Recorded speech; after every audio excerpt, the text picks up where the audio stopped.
This, to me, is partly an answer to what the audience wants, what the voters wanted. They've been responding to Trump-like presentations of public policy issues and Trump-style insults. And Marco Rubio finally said, you know what, I can't beat him, I'm gonna just join him. Is that a problem? Well, you know, he's gotten so sassy in the last 24 hours, Marco Rubio, that we barely recognize him. It's like, who are you and what have you done with Marco Rubio? But I agree. I mean, well, first of all, you cannot out-Trump Donald Trump, so that's not going to happen. We very much understand why Rubio is doing this. Nothing else he's done has made a dent. And certainly, as you said, Donald Trump has been rewarded for this really, really low-level behavior. It's like, do we need another sixth-grade level put-down artist who's... Marco Rubio actually suggesting that his rival might have wet his pants last night.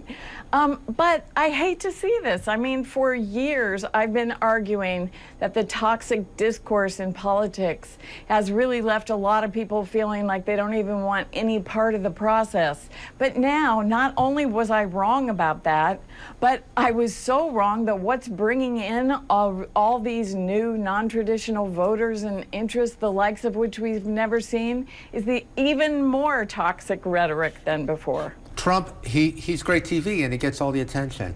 But Rubio, who is considered to be the extreme, more moderate candidate, is incredibly radical. He's incredibly outside the mainstream. His tax plan is a catastrophe. His position on abortion is way out there. Virtually no support in terms of public opinion.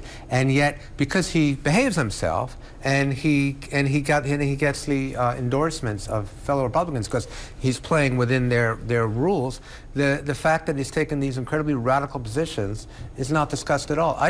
As a liberal, I'd be much more comfortable with Trump as president than with Rubio or Cruz. Go ahead, Melinda. I'm not so sure about that. And I think, you know, I'm sure about it. if we ever set the agenda in an election discussion, that's certainly no longer the case. It's been clear for a very long time that with everything going on in the country and the world, this is definitely on the Republican side, not an election about issues or even about ideology. It's an election about emotion and about tone.